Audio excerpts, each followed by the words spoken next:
We could hear the guns go booming, remembered slave Richard Mooring. War had finally come to North Carolina. The fighting here was the last bloody battle of the Civil War for many. Morrisville witnessed more than the end of the Civil War, but also the end of a way of warfare. No longer would mounted soldiers fight as part of military armies. It was the cavalryman's last huzzah.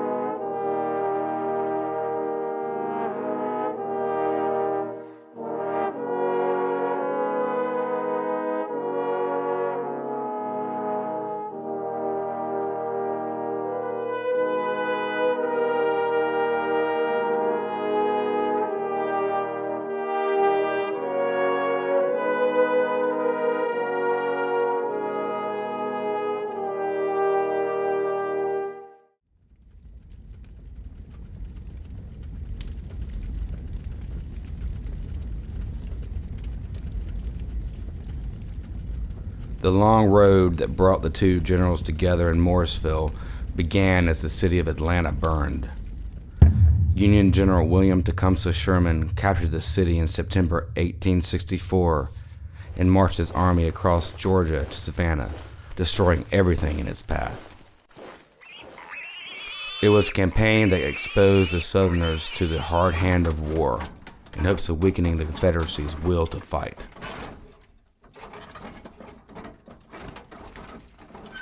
Leading Sherman's cavalry was a vain new West Point graduate who fought his way across the South with a harem in tow. General Sherman considered General Judson Kilpatrick an ambitious and cocky commander who had earned the nickname Kill Cavalry for his recklessness with the lives of his men. In January 1865, Kilpatrick and the rest of Sherman's Union Army marched north through the Carolinas with the hopes of joining Union forces in Virginia. Kilpatrick's Confederate counterpart was known as Fightin' Joe. Joseph Wheeler was a West Point graduate like Kilpatrick who had written the Confederacy's book on cavalry tactics in 1863. After the fall of Atlanta, his men were tasked with stopping Sherman. Across the South, these men would earn the reputation of being hard but undisciplined fighters. Friend and foe alike cursed Wheeler and his men as lawless criminals. Confederate horsemen commandeered horses, robbed civilians, and some began executing Union prisoners. In 1865, Wheeler joined Confederate General Joseph E. Johnston's gathering army in North Carolina. Johnston launched an all-out assault against a portion of Sherman's army on March 19th near the village of Bentonville. It was the last great charge of the Army of Tennessee, but it failed to destroy Sherman. Johnston retreated only to learn the devastating news of the Confederate surrender at Appomattox Courthouse in Virginia. By April 12th, Sherman had resupplied at Goldsboro and fought his way to within sight of Raleigh's earthworks. Panicked citizens fled the capital throughout the night as Confederate authorities desperately loaded trains with important supplies and wounded. Johnston had his railroad engines working overtime, shuttling wounded men and supplies away from Raleigh in order to keep them out of Union hands. One of the wounded rattling down the tracks through the night was General Daniel Reynolds. His train pulled into the small depot town of Morrisville. With the stump of his amputated leg throbbing, Reynolds spent an uneasy night listening to the movements of Johnston's army and the groans of the other wounded. The campfires of Wheeler's ragged forces filled the woods just outside Raleigh. They believed Kilpatrick would rest, content with capturing another Southern capital. But with victory at hand, Kilpatrick's horsemen were eager to finish off Johnston's crippled army.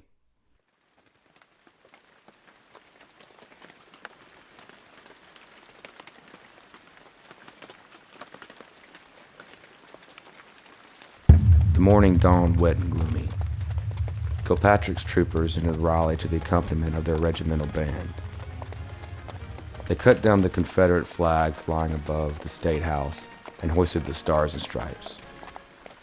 They wasted little time celebrating. Cavalry set out to find and destroy William's command.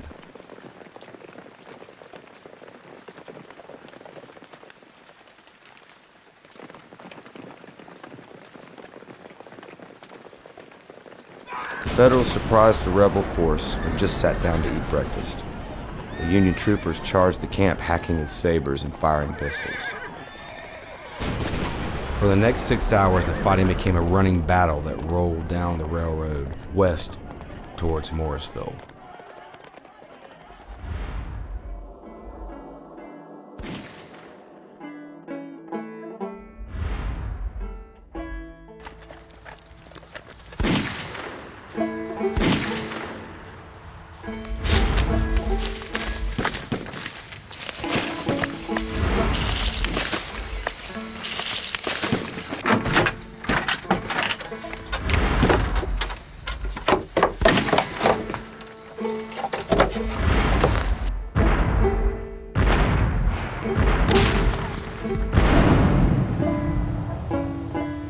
Ahead of his army, General Wheeler entered Morrisville and discovered a dangerous situation developing.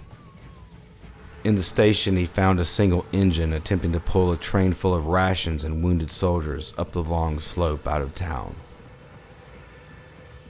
Wheeler knew that the train was moving too slow to avoid being captured by the Federals. He could not stop Kilpatrick's force, but he knew something had to be done to save the train.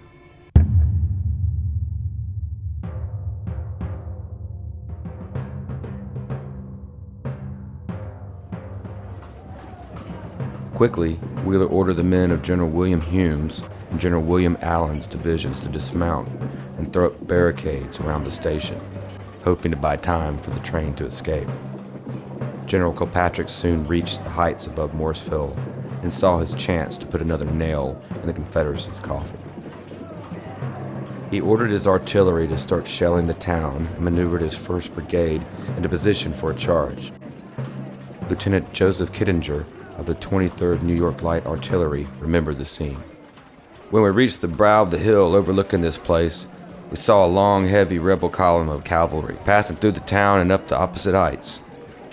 My pieces were brought forward on a run, and we sent the shell in quick succession right in the midst of the retreating Johnnies, scattering them in every direction.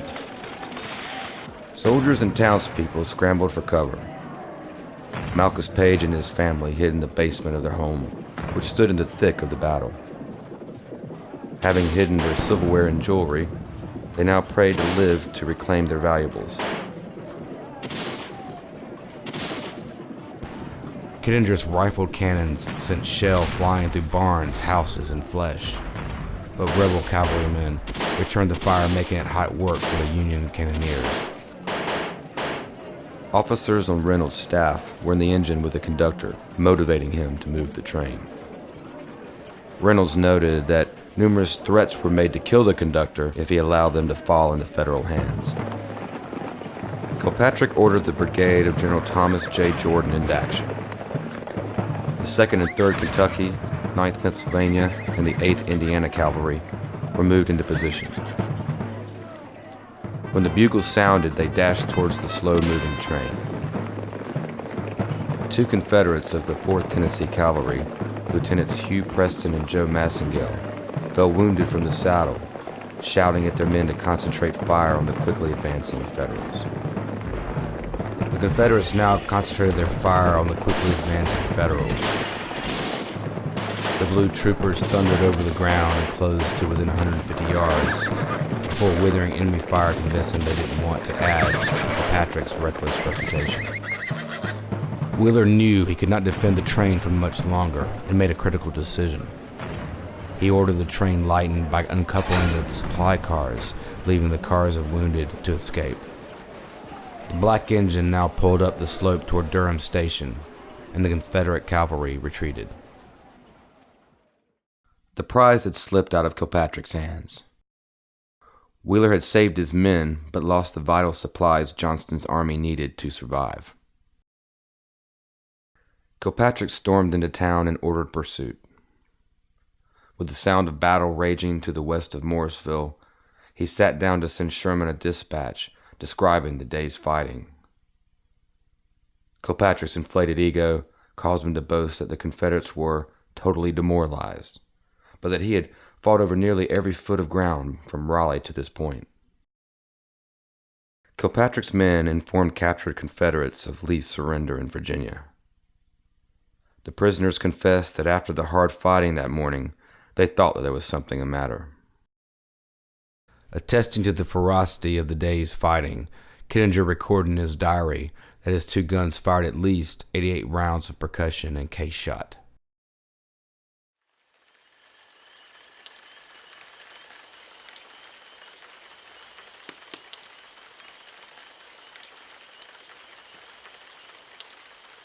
That night, spring rain soaked the living and the dead in Morrisville.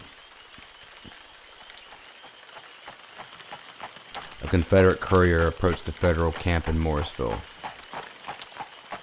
He carried a dispatch from General Johnston requesting a meeting with General Sherman to discuss the possibility of surrender.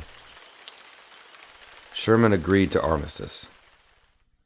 He would limit the advance of his infantry to Morrisville, then meet Johnston the next day.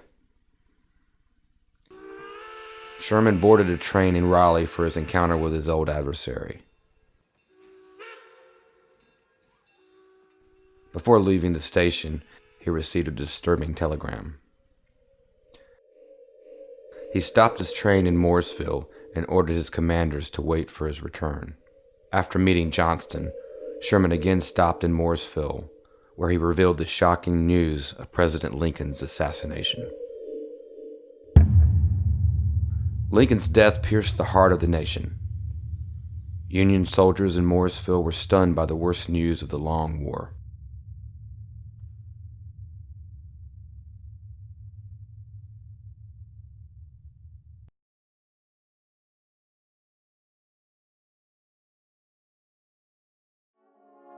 Joseph Johnston's note, sent to Morrisville, would lead to an historic agreement in the Durham farmhouse of James Bennett. It was the largest surrender of the war and brought peace to a war-torn land. Morrisville had seen the dawn of peace. Johnston's offer of armistice, received in Morrisville, led to the largest surrender of the Civil War. Morrisville had also witnessed the last major cavalry clash of the war. It was the end of an era when mounted soldiers dominated the battlefield. The mounted trooper and the iconic blade he carried would soon disappear into time. The end of the Civil War marked the Twilight of Sabers.